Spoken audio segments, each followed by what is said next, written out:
আর এই মুহূর্তে যে খবরের দিকে নজর রাখবো, ইডির দফতরে মিমি চক্রবর্তী অনলাইন বেটিং মামলায় ইডি দফতরে হাজিরার নির্দেশ দেওয়া হয়েছিল মিমি চক্রবর্তীকে। ইডি দফতরে মিমি চক্রবর্তী আমাদের সঙ্গে রয়েছেন এই মুহূর্তে প্রতিনিধি মৈত্রেয়ী, কি আপডেট?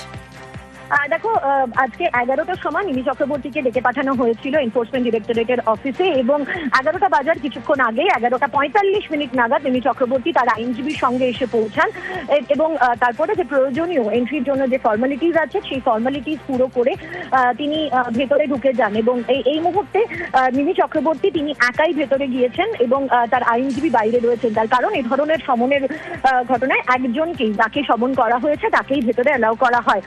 মিমি চক্রবর্তী ঢোকার সময় যদিও বিষয় কিছু বলেনি, তিনি জানিয়েছেন যে তিনি আগে হাজিরা দিয়ে এসে বেরোনোর সময় যদি তার কিছু বলার থাকে তাহলে তিনি জানাবেন। বেশ, ধন্যবাদ মৈত্রেয়ী।